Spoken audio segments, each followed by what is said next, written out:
So having continued to use the same 12 megapixel resolution for its camera since the iPhone 6S, Apple may finally be upgrading to a substantial 64 megapixel sensor for its main lens. That would land it ahead of many of its rivals, including the 48 megapixel Galaxy S20 and S20 Plus, but behind the 108 megapixel Galaxy S20 Ultra, at least in terms of raw megapixels. And they go on to say that Apple is working to bring night mode to every one of those sensors. Yes. Which is awesome. And then in addition, the iPhone 12 Pro Max, whatever they call it, should be getting a 10% larger battery to about 4,400 milliamp hours, which should be awesome for 5G. And also, they're going to be shrinking the footprint of the logic board, which will essentially be essential in powering another rumored feature, 120 hertz display. Bam. So that's the story. There's been other rumor that Verizon is pushing Apple really hard to release a product red version exclusive to Verizon, but that seems unlikely to happen. Welcome to Geared Up, brought to you by National Car Rental. I'm Andrew Edwards. And are you wearing a mask, Andrew Edwards? Because I want to know, and I'm still John Rettinger. You know what? Being that I live here in the Seattle area, I very well should be, but I also haven't left the house in several days. So I'm hoping that that's keeping me safe. Fun story for everybody. And I told Andrew we weren't going to lead with this, but when we were at Samsung Unpacked, Andrew was sitting there rocking a giant mask. And not like a cool Halloween mask, like a physician's mask. So I made fun of him a bit, but perhaps he was ahead of the curve. But I'm getting ahead of ourselves, but I did want to know the answer to that question. Yes. So Geared Up is your weekly look at the world of tech and electronics. And you know what? Yes. You're right. Like, I actually forgot about that, but Unpacked was like, I have a great picture. A month ago, right? It was almost exactly a month ago, yeah. There's several. Okay, so it was a month ago, and even back then, people were worried. Like, I grabbed that. I didn't just bring that with me. Like, that mask was available in the lobby. They just had a bunch of masks if you felt like you needed one or wanted one to keep yourself safe or to keep others safe. You can grab one. And as soon as I saw it, I was like, you know what? Give me some hand sanitizer. Let me get this mask, and I'm ready to roll. Listen, you're usually ahead of the curve. You should grab like 20 and put them on eBay. Oh my God. Yeah. The way that I don't know how it is by you, but over here, the store shelves are like barren. And for those that don't know, Andrew says over here, like he's living in Wuhan. He's in Seattle and I'm in Southern California. And listen, I don't want to spend too much time on Corona, but I do think there's a missed marketing opportunity here. People are hoarding toilet paper like mad, like insane people, correct? Yes. Hoarding toilet paper. This is a big opportunity for like Kohler and the toilet manufacturers to really start marketing bidets like hardcore. You're right. You know, I feel like there's a missed marketing opportunity. So we've led the show talking with viruses and poop. Correct. That's a pretty solid lead into our March show, I think. We've really outdone ourselves. Yes. Now, we will have more on how the coronavirus has specifically affected the tech industry later in the show. But for now, we'll skip that. We'll skip that part and talk about, actually, let's do a follow-up. We're going to do a quick follow-up before we get into the main stories of this week. Follow-up, a few episodes ago, we talked about Sonos and their plan for kind of sunsetting the older decade and a half year old products in their product line that are too weak from a internal specs perspective to be carried on to the future with software updates and new things they want to add to their products. They did something called recycle mode, which basically meant if you put your device into recycle mode, it would no longer function. But in exchange for that, you would get a 30% off coupon to use to replace it with something newer. So basically kind of trading up, getting a little bit of value out of your older stuff that isn't going to be compatible with new features in the future. There was a huge uproar about this.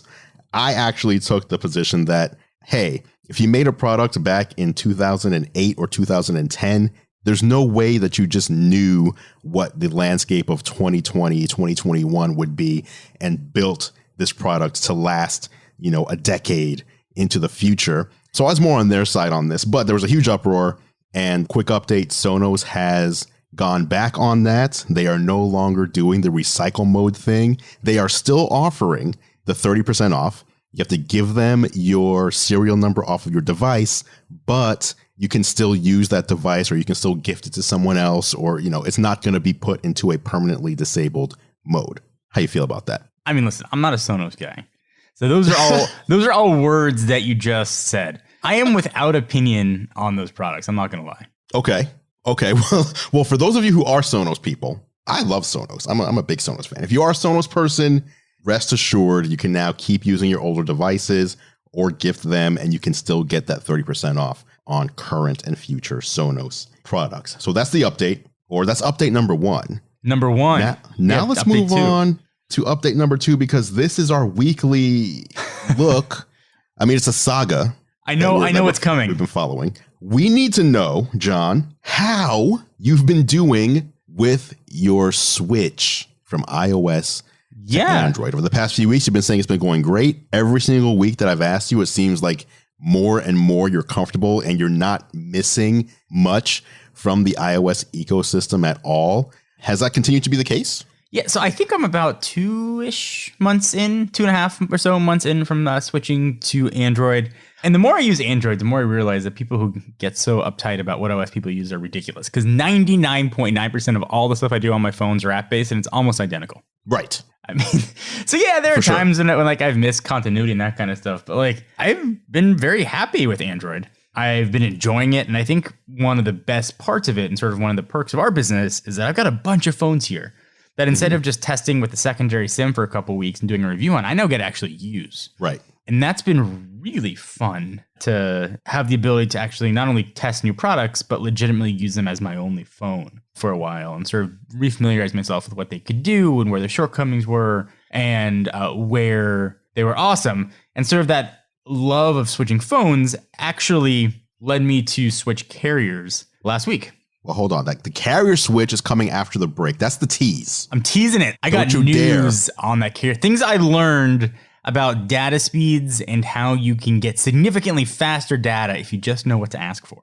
Well, you haven't even told me this yet, so I'm going to be learning with the rest of everybody else. Like significantly faster. Like while your friends are getting like 20 down on speed tests, you could be getting like 200. Big differences. Wow. Okay. I'm intrigued. I like what you just said, though, a minute ago about how the OS really isn't the main factor when you're actually using your device, right? I've said this to many people. Like a lot of people are like, well, if you're on Android, you can customize your home screen and for me, it's like when I turn on my phone, I'm on my home screen for like 3 seconds and I'm in an app the majority of the time. And the second you go into an app, you almost always have a similar experience or a very, very close experience, regardless of what type of phone or what platform you're running. If you go into Instagram, you're on Instagram. You're on Twitter, you're on Twitter. Like email is email. Are you finding any apps where there is a significant difference? Honestly, not really. I think the app experience, let's say the Android app experience is like a 9.5. I think the iOS app experience is a 10. Yeah, there's less phones to optimize the app for and less processors and that kind of thing. But honestly, it's been almost identical, but there have been a lot of positives too. I shared some pictures and video over the weekend. My son, my little guy, my 4-year-old had his very first Little League game. First time playing, very first game, and I'm helping coach. And I was back at the first baseline, and I'm a proud dad. We've been out in the backyard working 3 times a week on how to hold a bat and how to swing. It's been a lot of fun. And I'm using now the S20 Ultra that has that 10 times optical zoom.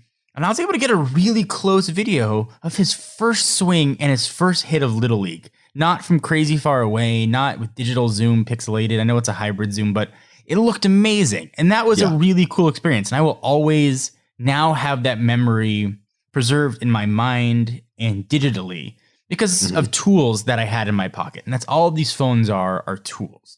And I'm sure the iPhone's going to get better digital zoom and optical zoom with next generations. But right now, the S20 Ultra, despite some focus issues, is another tool that lets me sort of live my digital life. And that's been awesome.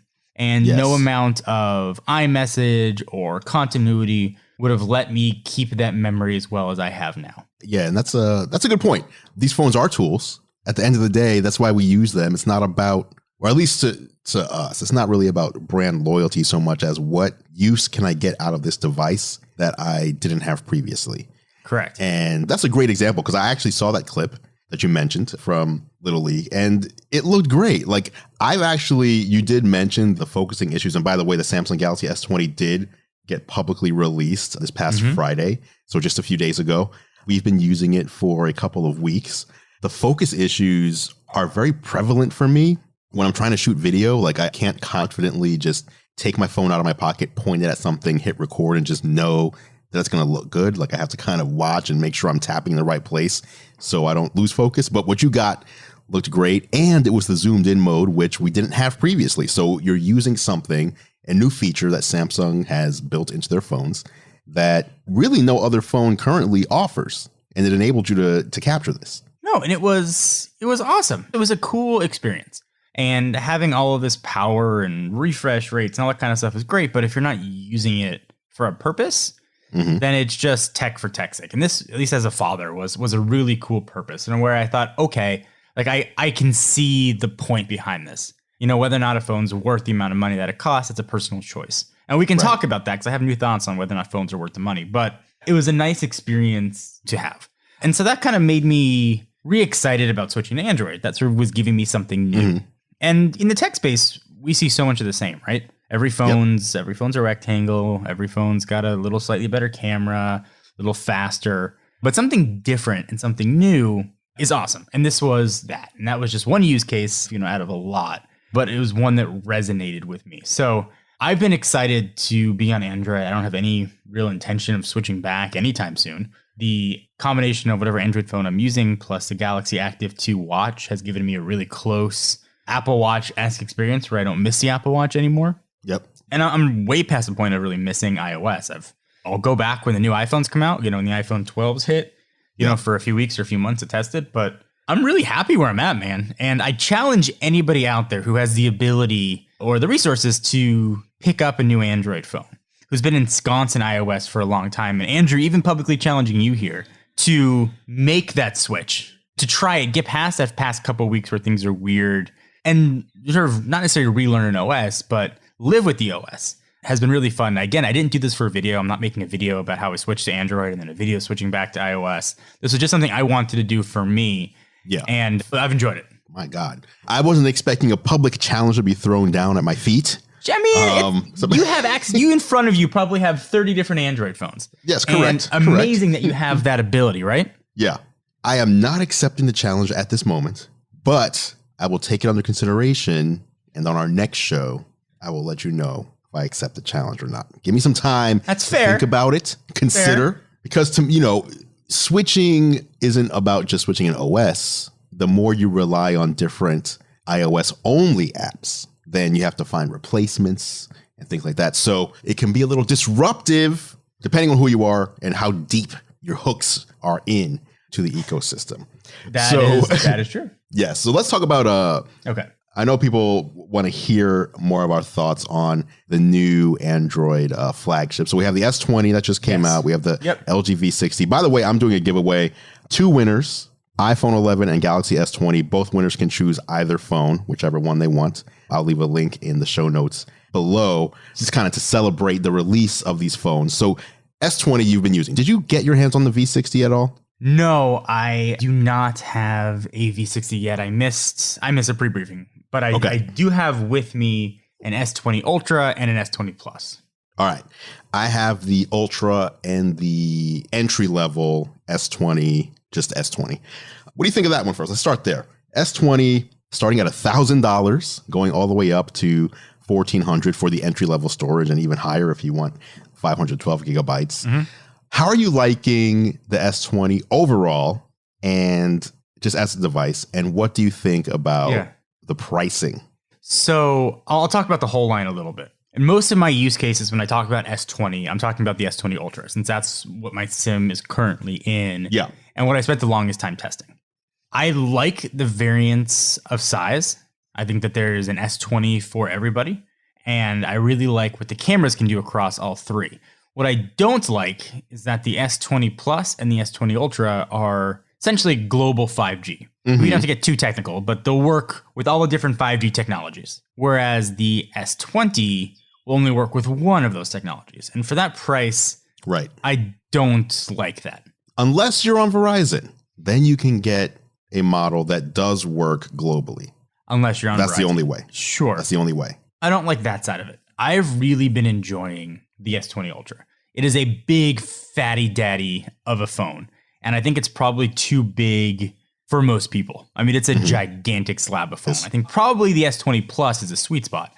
I've been using the Ultra because I'm a weird dude. I like to try to have and test sort of the best that's out there. So that's the best. And so I've been testing it. And maybe that makes me sound a bit pretentious, but in my line of work, I like to compare things against the best, and then I'll eventually switch over to the Plus and try that as well. The screen is amazing. I think Samsung screens have been the best for years. You take Samsung screen, throw in 120 hertz. I don't care what the resolution is. It looks amazing. I don't even want to take it out of 120 because it looks so incredible. Battery life has been really good. I posted a screenshot yesterday. I think I had about 40% battery life left. I had, 3.5-ish, 4 hours of screen on time with 120 turned on. It's got a 5,000 milliamp hour battery. And, you and I travel a lot. And oftentimes we're traveling with battery packs to keep our phones working or battery cases. The S20 Ultra, if you turn off 120 and turn off 5G, you've got a 5,000 milliamp hour battery. That essentially gives you a battery case on top of your regular battery. Right. So I like the versatility a lot of the Samsung phones. I've been thrilled with it, in all honesty.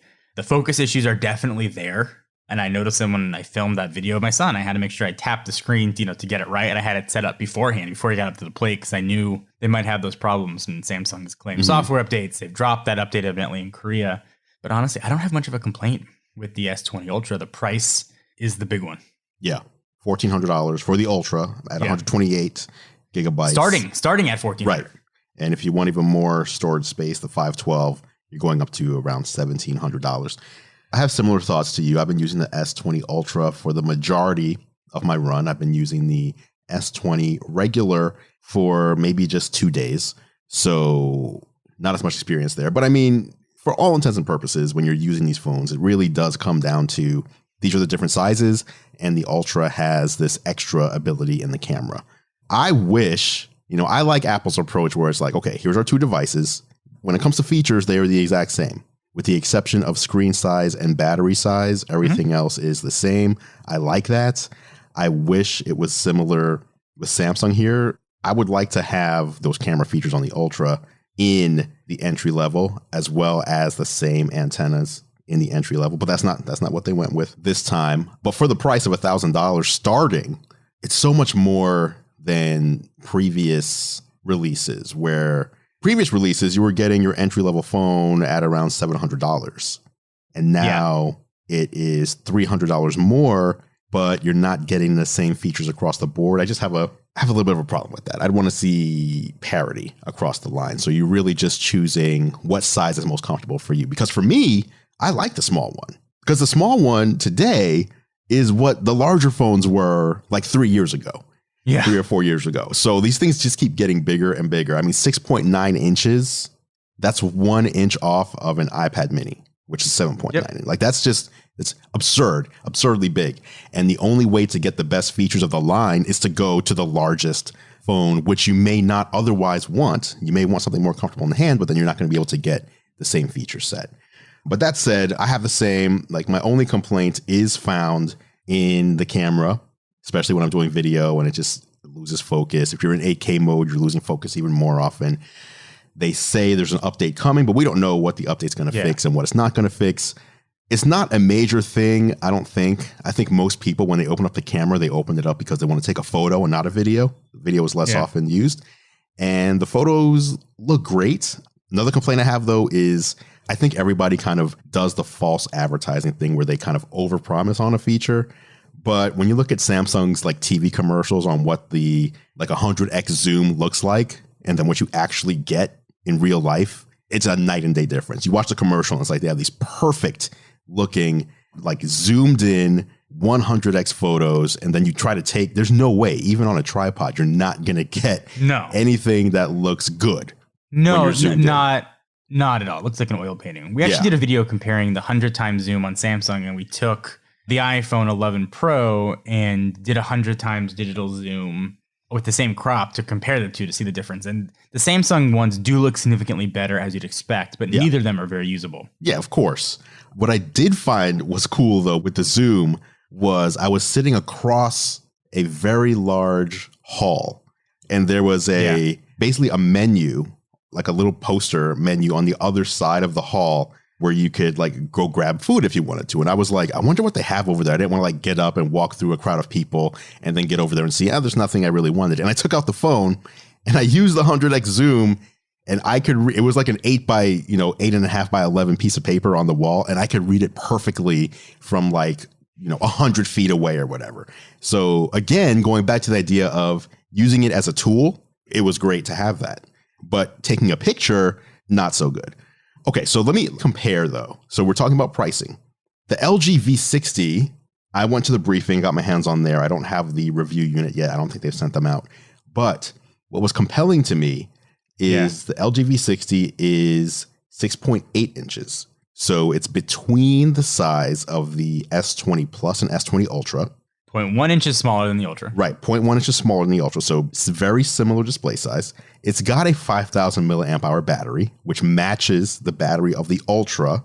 Which is, I'm all here for. Bigger battery, the better. Yes, they are smartly using a 2-camera system instead of 3. So what they're doing is they have a 64 megapixel main camera, which allows them to do a 2x crop to produce a 16 megapixel telephoto picture without needing a telephoto lens. So instead of putting a telephoto lens on there, they're using the fact that they have all these megapixels in the main shooter combined with pixel binning to create zoomed in photos, which gives more room for other stuff inside the phone. And then they're doing the dual screen add-on. So you basically get a second display inside of a case, which matches spec for spec the main display on the phone when you want a dual screen experience, but you don't have to keep it on there at all times. They haven't given a specific price, but they're launching this phone at under $1,000. So you're basically getting a lot of the features in the $1,400 S20 Ultra for the price of an S20 regular in the LG V60. Now, it's not spec for spec, obviously, but a lot of what you see in that more expensive phone, they're including here. So I think LG is taking the right approach. For years, they've tried to out Samsung, and there's no point. I mean, there's no point to that, right? Yeah. But what they're doing is they're taking some of these best flagship features and bringing them at a lower price point. Right. And I think that there's a huge market for that. And LG phones, like under the radar, have been really good. Yes. They've got an amazing implementation of, I'm just going to call it Face ID. Face ID. That is really solid. I think as good, if not better, than what we've got on the Pixel, and as capable as what you've got from Apple. So you get those options where really that was limited to, select Huawei phones and the Pixel. I mean, for the most part. So you get a lot of the awesome features. I still don't like their skin at all. Their OS, whatever you want to call it. I mean, that's like launcher city right away. But it's a really good option, I think. Yeah, and most people don't give, like the average American at least, when they want to buy a smartphone, they're thinking, what's the new iPhone or what's the new Galaxy? And it's Apple and Samsung, and everything else is just kind of on the periphery. But this time around, LG is offering what I think is a very compelling package for the price, and they're hanging on to that headphone jack and also giving you that quad DAC. So basically, if you love using wired headphones and want your audio to sound really good, there's no better phone out there for you than the LG V60 that's going to be coming out this spring. I mean, you're not wrong. I've gone to the wireless life personally, but there's a lot of people out there that are still mad and holding on to those wired headphones for dear life. Are you one of those people? No. I mean, I was for a while, but I've accepted it. We've moved on. Yeah, I've moved on, and I'm not happy about it, but I'm fine with it. Hashtag courage. Yeah, I'm okay with it right now. Okay, let's take a break. Okay. And then afterwards, we're going to come back and we're going to talk about your journey through different phone carriers. And I want to re-tease this here, that not all carriers and not all plans are created equal. You don't get access to the same network just by signing up for a plan. That is coming up next on Geared Up. Welcome back to Geared Up, brought to you by National Car Rental. I'm Andrew Edwards, and it is now time for the National Car Rental Story of the Week. As you know, Geared Up is sponsored by National Car Rental. And if you don't know, I also do a show with National Car Rental on YouTube called Technically Speaking, where I bring you the latest, my picks for the best tech for business travel. Whether you're business traveling or even whether you're going for leisure travel, there's a lot of tech out there that can make your travel more efficient or even more fun. You can check these episodes out at the nationalcar.com control center or go to youtube.com/nationalcarrent. The latest tech puts you in the driver's seat. National Car Rental's Emerald Club will keep you there.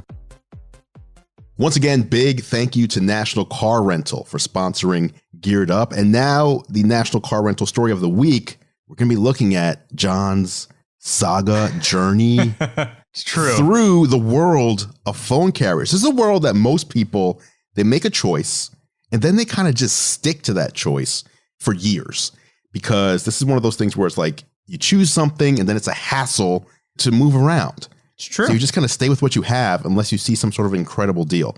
You, my friend, have been with multiple phone carriers. Bucking the trend. Yes. So tell us, what have you learned through your journey? I'm going to give some backstory here about my cell phone carrier odyssey, but I have a point to make and a lot of things that I learned. So I was with AT&T for a really long time. I moved into a new house about 3 years ago, and my house, it was in a new area where there weren't homes before. And then my house must be built with metal studs. I live in a Faraday cage. I just got no cell service anywhere. And Wi-Fi calling didn't work that well at the time. And it wasn't a good situation. I needed to be able to make phone calls and not sort of always be relying on Wi-Fi. So I switched carriers and I switched over to T-Mobile. Their plans were less expensive. It was just a normal everyday sort of person plan. It was fine. It worked well. I had issues where I wasn't getting service indoors, sort of usual T-Mobile complaints. When it was good, it was really good. When it was bad, it was very bad. But T-Mobile was offering free, essentially cell extenders. They took your Wi-Fi and they blasted out LTE with it. So it was still kind of Wi-Fi calling, but the quality was much better. And then when I left my house and drove away, it would transition perfectly to regular LTE, so I didn't have to worry about dropping a call. And that was working fine. I was with T-Mobile for, I think, about a year and a half. Okay. And I started to get frustrated with going inside of Target or going into Costco and not being able to make phone calls. My wife was trying to call me from my son's school and she couldn't make a phone call. I just got annoyed. I'm a reactionary kind of person, so I said, forget it. I'm going to try Verizon. I had a perception in my head that Verizon was, if not the best, one of the best carriers out there. And whatever I got from Verizon, I figured it's going to be probably close to the best that there was. So about 5 months ago, I switched to Verizon. They were offering like $160 gift card per line. It was great. Okay. And I just used Wi-Fi calling in my house, which since the initial one had gotten much better. And Verizon service was fine, actually. I really didn't have much of an issue with it. It worked pretty much everywhere. It was some version of fine everywhere I went. But then I switched to Android, right? Yep. And I couldn't use a lot of the phones that I wanted to test. I bought a Galaxy Fold online. I had to go and hunt down a special version. I had to find the 900U1 version that had the CDMA unlocked. Yeah. And it became tough to test all these phones I really wanted to test. I've got these OnePlus phones here and a bunch of things I wanted to use. And yeah, they would kind of work. But because my phone is really bad service-wise, sometimes I have to actually drop down to the 3G tech and then I would be out of luck. And it wasn't very convenient. So I said, all right, I am going to give AT&T a shot. And I'm building up to a point here. I promise. I'm going to go back to AT&T. No, I'm enjoying this. Don't worry, I'm enjoying this so far. It started from. And switching carriers is not that big a deal. You got to keep your phone number. All you have to know is your account number and the PIN on your account. Okay. And you can port your number over very easily. And nothing that I've ever been sort of afraid to do. And how long does it take, by the way? Is it just like an hour or a couple days? No, it takes to port your number over from one time you walk into a store or get on the phone, 10 minutes. Oh, wow. Okay. Very fast. I ported over 4 numbers in about 15 minutes. Okay. So I had on my Verizon account, I had my line, I had my wife's line, I had one of the guys who works with me, and I had my grandparents who have an iPhone SE and really very rarely ever use their phone. So I said, okay, I probably don't need to be paying for a full unlimited Verizon plan for my grandparents. So I got them Mint Mobile. I got them a year of Mint Mobile for $180. It's based on T-Mobile's network. They can make phone calls. They don't use any data. That's all they needed. They're thrilled. They don't know the difference. Their phone still works. Yep. Fine. So switch over to AT&T, and I'm sure like you, people reach out to us all the time, on LinkedIn or email, just asking to work with you, right? It happens. Right. Of course. And this is where my story maybe becomes atypical. But there was somebody who was relatively high up with AT&T that had been kind of trying to get me to try AT&T service for a while. and he had hooked me up with an eSIM for a little that worked for about a month to try to test the service. And I still wasn't getting the best service in my house, and I just didn't want to deal with the hassle. Yeah. So I made up my mind I was going to switch to AT&T because I wanted to try all these phones. It's so much easier to switch. Pretty much every unlocked phone will work, at least mostly work, with T-Mobile or AT&T. And so I told him, hey, I'm switching. And he said, let me just call you before you do it. So he called me and he walked me through AT&T's plans. And this is true with all cell carriers. And it's something that I did not know. Is that if you go to a cell carrier and you're paying $40 or $50 for an unlimited plan, he said, do you think you are getting access to the best network that carrier has for your $40? And I thought, yeah, like, why wouldn't I? I'm on AT&T, I'm on Verizon, I'm paying the same access network as everybody else. Yeah. I didn't know. That evidently is not true. Think of cell carriers like a freeway. Everybody's using those same lanes, right? Yeah. Whether it's busy, whether it's rush hour or not, everybody's crammed into those same lanes. But sometimes on freeways, there's a carpool lane or a toll road, which is much faster. You as a regular customer, a regular consumer customer, don't have access to that toll road. And there are different levels of service, and they call them, on AT&T, they call them QCI. And I'm sure Verizon and T-Mobile have different numbers, but there's QCI 6, 7, 8. I'm not entirely sure what the numbers are, but the lower the number, QCI 6 is the best service. So if you're at a sporting event, let's say you are at a Seattle Dragons game. Yep. And assuming a couple years from now, a stadium's full and you want to send a picture, it's hard to do, right? Yeah. That's because you're using their QCI 7. But if you have a business account, you get access to this toll road, this QCI 6, where you can use that freeway. And he explained this to me. I'm like, well, that sounds interesting. I feel personally attacked, but go on. Yeah. I'm like, okay, but I live on my phone. It's a little bit more expensive. It's for business. He said, a lot of times you'll be out speed testing and people with normal accounts will get 20 or 30 and you'll get 200 or 300 down. I was like, all right, tell me more. Okay. Tell me more about these speeds. And he said, you know what, to prove it to you, he said, I'm going to give you, for a month to try. Here's an eSIM for a regular consumer line and you'll have your line and you can take them out together and you can speed test it. And I was like, oh, you know what? You had my interest. Now you have my attention. So about $50 a month per line. I think I've got 100 gigs of data and 100 gigs of tethering. And it's all kind of in this toll road. There's this really fast service. Yeah. And so I switched on Wednesday. And I have a lot of other stories to tell you. But I switched on Wednesday and the speeds have been insanely fast. Insanely fast. Not everywhere. But there are times when I go out where a shopping mall or something and I'm getting 300 down. And I look at, other people's phones and I've had with me and other SIMs I've had, and it's about a third of that. So there does seem to be something to it. But all was not awesome either. I did learn a few things about AT&T and Samsung. Okay. We have unlocked Galaxy S20s, correct? Yes. You would assume that you put in your SIM card, your AT&T SIM card, into an unlocked Samsung modern phone, everything would work, right? That's exactly what I would assume. You would assume that, as did I. Wi-Fi calling, for example, will not work with the Galaxy S20 lines with unlocked AT&T SIM cards, but it'll work on Verizon, T-Mobile, or Sprint. And you would assume that would be an AT&T issue, correct? Yeah. Turns out it's a Samsung issue. I did a lot of research over the weekends. So when you use, I'm getting too into the weeds perhaps. I'll summarize it quickly. This is what the show's all about, so you go ahead. Right. Okay. So when you use Wi-Fi calling, you have to have, it's called E911, right? You have to call 911. They have to know where you are. And that's usually when you're making on a regular cell network. They can use GPS and they can figure out where you are to send the police if, God forbid, you need them. When you're on Wi-Fi calling, they have to sort of put in your home address. Yep. And that's kind of how that works. Well, it turns out the manufacturers have to kind of put their signature on this E911. And they have to make sure that, I'm getting a little complicated, and a lot of it is stuff I'm still learning, that the address is sent and that everything is done and appropriate for E911. And as it turns out, Samsung didn't properly sign their E911 for Wi-Fi calling. And as far as I understand it, Verizon, T-Mobile, and Sprint either didn't care or didn't know about it.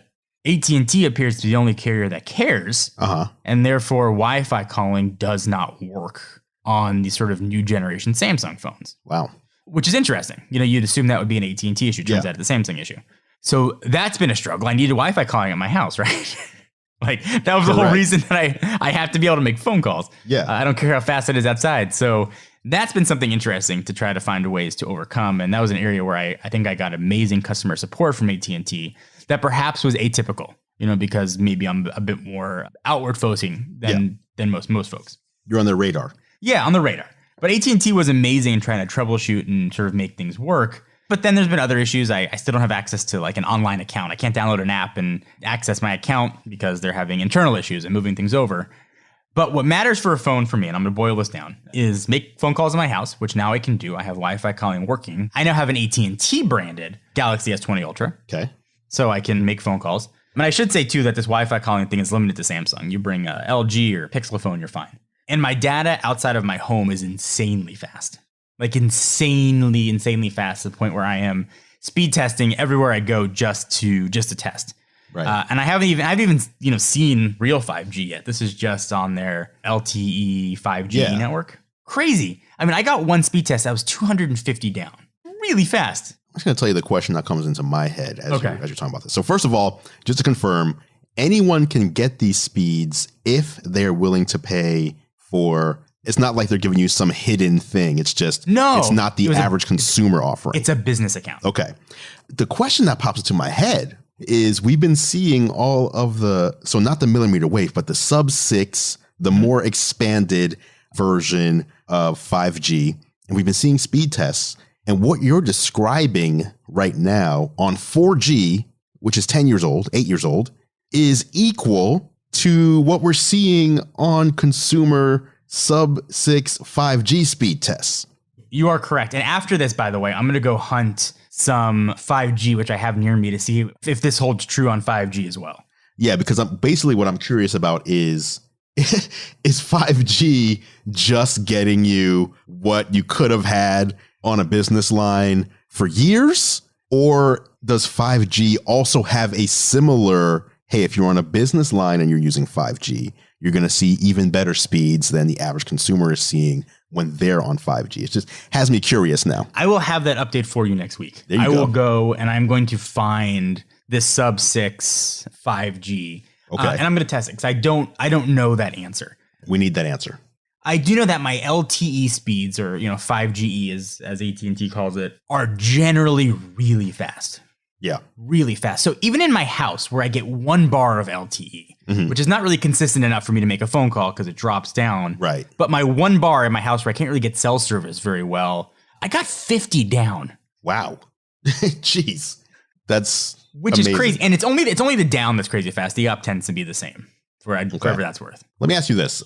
Yeah. Regarding carriers, did you try, because I know there's one out there that is very interesting, Google Fi. Have you tested that one? I actually have. I've got a Google Fi SIM and a Google Fi data SIM. Okay. And I think that if this AT&T experience hadn't gone well, I probably would have just ported my number over to Google Fi. Essentially, I would have had the best of T-Mobile and Sprint. Yes. I guess now it's kind of one thing, and that would have just been fine. I really like what Fi is doing. I like the ability of having just a regular carrier, too. Mm-hmm. Perhaps that's silly. I know they support the iPhone in beta right now. It's out of beta now. Is it out of beta? It is out of beta. Out of beta, there you go. Yes. So I thought about Fi actually quite a bit, but having sort of my same T-Mobile experiences and in all honesty, not having tested Sprint that much, I figured I was going to try this first, and then going to Fi was sort of my plan B. Okay. One thing I just want to say about Google Fi to those out there who may not know, you touched on it a bit. It's Google's own service that piggybacks off of both T-Mobile and Sprint. So as you're moving around, it figures out what is the best connection between the two carriers at any moment in time, and it connects to that one. So if Sprint's a little bit stronger where you happen to be standing right now than T-Mobile, it'll be on Sprint. And then if you move somewhere else and T-Mobile's faster, it'll switch over to T-Mobile, or a stronger connection, whatever you want to call it. Yeah. I wonder, though, if you're on Fi and let's say you're on the T-Mobile network, are you going to get the same data speeds as somebody who's just on T-Mobile? Like, is it deprioritized? No, you get the same. Okay. You get the same. But one thing that we've been seeing a rise in recently with, and this isn't on any carrier, is SIM spoofing. So basically, it's a way for people, now that we have all this two-factor authentication where you're using your smartphone number to log in to, say, your bank. So you put your username and password in on your bank website, you hit login, then they send you a code via text that you then input as a two-factor authentication, and then you're able to get into your bank. What's been happening recently is people have been using social engineering and getting your cell phone service off of your SIM card and onto a replacement SIM so that they can then log in to your account. It's called SIM spoofing. And I found that Google Fi seems to be the only carrier that is completely immune to this. Interesting. Why is that? Because they don't allow you to do that. You can't do social engineering with them. You can't call them up and say, hey, they don't allow for it. So you have to two-factor authenticate into your account in the first place if you need to add or replace a SIM. And so now I don't know all the ins and outs of it, but I was reading an article by one of these security guys in data security, and he was saying the best carrier, if this is a concern for you, is Google Fi, and here's why.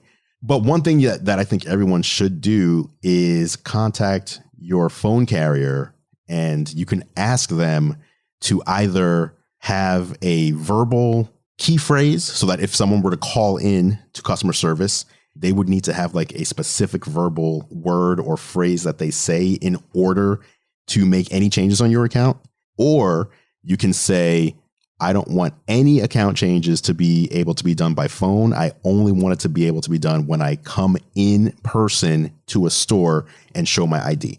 So this greatly minimizes the chances of you being SIM spoofed because you're putting specific protections on your account. Interesting. Yes. Yeah, actually, I honestly didn't know that. Look at I learned something new from our own podcast. Hey, there you go. I mean, the average person out there, I think everyone cares about the security of their financial accounts. But even people like you and me, where for me, for example, a lot of my social media accounts are just my first name, Andrew, without even my last name. So people see that as highly valuable, and you don't know how many two-factor authentication requests I get on a daily basis saying, hey, you tried to log into your Facebook, you tried to log into Instagram. It's no, that wasn't me. Just people all day are trying to get into my accounts in order to grab them. So if they SIM spoofed me and they would have that two-factor authentication that I keep getting coming through on my end, they'd easily be able to get in and change my passwords and do whatever they wanted to do. What carrier do you use? I use T-Mobile. I was previously on AT&T, and T-Mobile, there was a specific reason that made me jump. Oh, that's what it was. I travel so much. Obviously, you know this. I travel all the time. And they came out with a new phone plan a few years ago. I think I've been with them about 4 years now, the T-Mobile One plan. And as part of the plan, adding extra lines was a discount, but it's free. It was, I think, I got an extra one for free, and then it was $10 a month. But their 4G had significantly improved. And I care way more about data than I do voice. I think most of us do. Yeah. But the other thing was, since I travel so much, and they were doing this thing with T-Mobile One, where for an extra $5 a month, you have something called One Plus, and you got free unlimited usage of GoGo Wi-Fi. And if you've ever been on a plane and wanted to purchase GoGo Wi-Fi, let's just say on a cross-country flight, you're in the LA area and you want to fly over to New York City, that can be a $40 to $50 per flight charge. Yeah. And with T-Mobile, it's absolutely free. So for that additional $5 a month, that's one of many extra benefits that I get, is to be able to use that. And so the amount of money and the amount of work that I've been able to get done while sitting on a plane, just simply because I'm a T-Mobile customer that I've saved, it's incredible. I don't know, several $100s a month they're saving me. So that's why I'm with them. But with 5G devices this year here in 2020 that we're seeing be released, and the upcoming iPhone that's going to be 5G enabled, it seems that every other, T-Mobile has their nationwide, quote unquote, nationwide sub-6 network that's out now. Yes. I'm just curious who, near the end of this year, Q4, when everybody has their cards laid out, Apple's going to have their phone, Google's going to have their phone, the Galaxy Note's going to be available, the OnePlus, all these. Q4, in the US, is it going to be parity? Kind of today, I feel like all four carriers on 4G, they're fairly the same. Depends on where you are. One might be better than the other, but all in all, they're fairly the same. Is 5G going to be similar at the end of this year, or is one carrier or two carriers going to be far and away better than the others? And so that is what's going to make me determine if a change needs to be made. Interesting. Yeah. But then again, I just learned from you that I may just be able to call somebody up and get 5G speeds right now. Which is startling. And I don't think we're going to see 5G parity by end of the year. I think probably next year when Qualcomm has their modem integrated into whatever the next Snapdragon chipset is, Right. then we'll start to see it. Right now it's a separate modem, their X55 modem. Yes. And they've got it on the lower end. It's sort of all integrated. But as far as the flagship Qualcomm processors in the Android world, I think that once that's accessible, then we'll start to see how 5G plays out. I think different than LTE, it's a spectrum game, right? Right. Who has the most spectrum? To those that don't know, there are essentially two competing and complementary 5G technologies. One is called millimeter wave, which essentially gives you these crazy speeds that you're seeing, these gigabit. Multi-gigabit, yeah. Yeah, these gigabit level speeds. But there's problems with them. They don't travel very far. They're very susceptible to signal interference. Somebody walks in front of you, you go Line indoors. Of sight, very important. Line of sight. That hasn't been solved yet for millimeter wave. And then there's the band and the spectrum issues, that come with these new technologies. And then there's, I guess it's generally called sub-6. And that's what T-Mobile's using and what most carriers are going to right now is sort of the baseline. Yes. And that does go through walls and that can give you theoretical these, gigabit speeds, but in practice really doesn't, but gives you what would be the equivalent of really fast LTE, 200, 300. Right. And a really solid connection. And a really solid connection too. Now, none of these are doing voice over 5G yet. It still, reverts back to VoLTE or voice on 3G for a lot of carriers. But those are the two technologies right now. And some carriers are doing both. And I think every carrier will eventually do both. But until sort of 5G is everywhere instead of sort of little smatterings around, it's hard to gauge and tell what 5G is going to be because I think that it's an add-on to a lot of these phones instead of the phones being built around the experience. That's 5G. Now, we mentioned a second ago, iPhone 12. That's going to be coming up, 5G. But we wanted to talk about some of the rumors. So we're going to smoothly move on. Look at that segue. You like that? Oof, smooth. iPhone 12. So obviously the big rumor in the past had been that this is going to be Apple's first foray into 5G. But now we've been seeing more come out. And the number one reason that most people upgrade their smartphone is because they want a better camera. And we've just learned some rumors about what Apple may be doing with the iPhone 12. Now, this was a topic you wanted to talk about. I'm assuming you've seen the information. 64 gigabytes. Apple has been stuck on 64 megapixels. Apple has been stuck on 12 megapixels since the iPhone 6S. We haven't gone up from there since then. So this is kind of a big deal. It's a big jump. So let me share some iPhone 12 rumors, may I? Please do. In addition to the rumor that the iPhone 12, whatever they call it, whatever the iPhone 11S, whatever, could be delayed until October due to production slowdowns and delays I don't like that. In China due to current, let's call it health concerns. So I am reading this from one of my favorite sites, iMore, because I generally love Rene Ritchie. Yes. But the original story, I believe, came from Everything Apple Pro and Max Weinbach. Give proper credit here. So I'm gonna read this here. So having continued to use the same 12 megapixel resolution for its camera since the iPhone 6S, Apple may finally be upgrading to a substantial 64 megapixel sensor for its main lens. That would land it ahead of many of its rivals, including the 48 megapixel Galaxy S20 and S20 Plus, but behind the 108 megapixel Galaxy S20 Ultra, at least in terms of raw megapixels.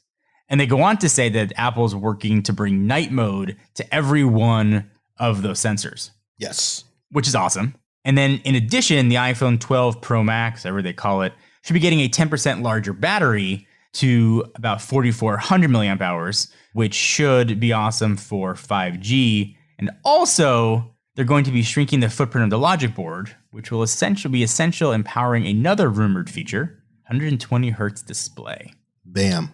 So that's the story. There's been other rumor that Verizon is pushing Apple really hard to release a product red version exclusive to Verizon, but that seems unlikely to happen. Yeah, I don't think that's they don't really do carrier exclusives. Apple doesn't, I mean. No. Or store exclusive. Like, for example, you can get a Galaxy S20 today that's a Best Buy exclusive blue color. Apple doesn't do that kind of stuff. That is true. So I was wondering during the Galaxy S20 event at Unpacked, I was sitting there and I was thinking, first, number one, this feature set and upgrade from last year to these phones looks very impressive. Number two, how does Apple respond? What are they going to do? Like 108 megapixel camera, 120 hertz display. Like there's all the like generational, what I was referring to as generational leaps. This is a bigger leap for Android devices this year between 2019 and 2020 than we've seen over the past several years. It's usually been incremental, and this year I feel like it's been a much more substantial jump.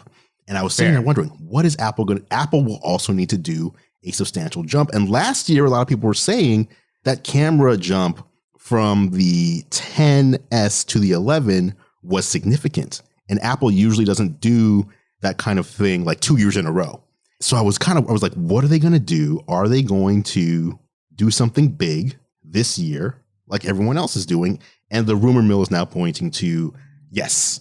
So I think it's a big change for Apple. I think you're right. And maybe it signals a change of they need to push out updates quicker to stay competitive with the really fast moving Android world, right? Mm-hmm. So huge changes, I think, to the camera department. Apple generally does things pretty well. But Apple also tends to sometimes promise features on phones don't come out right away either. So who knows what we'll eventually get. So there's been no rumor about this, but I am curious, based on what we talked about earlier, how LG was using their 64 megapixel main camera to do 2x telephoto and create a 16 megapixel telephoto. It makes me wonder, with Apple's triple camera system, would they go to a 3x telephoto because 2x could be done on the 64 megapixel and create an even wider, even more varied zoom on the iPhone? Yeah. I think they have to up the zoom from 2x, whether it's a 3 or more. I think they just have to. Right. That's true. I mean, we're getting 10x, we're getting 100x. Like, they can't just stick with 2 and then go to optical from there. We have to see something stronger this year. Yeah. So I don't know, but it is nice to know at least we're going to see significant camera improvements later on this year. Yes. And that battery improvement too. I think at first glance, a lot of people are going to see, oh, well, the Ultra or the LG, they have 5,000 milliamp hours and Apple's only talking about 4,400.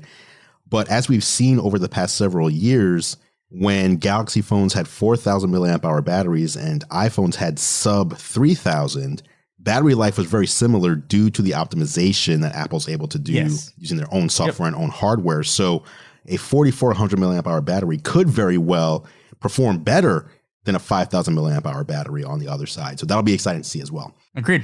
Another one that you wanted to talk about today, Pixel 4a. Yeah, so I'll make this one short. Can you believe that a new Pixel phone is leaked online? Right, exactly. Just like all the others. Hard to imagine, but the 4a has leaked online looking exactly like you'd expect, minus the larger forehead on top that's hosting, their facial unlock and Project Sully.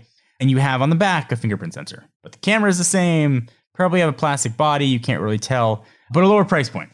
Probably $200 less than the 4 and the 4XL. That's probably it. Pixel line is still really solid. I really like the XL line. The battery life on the 4 has been atrocious, so hopefully there's some sort of updates that fix that.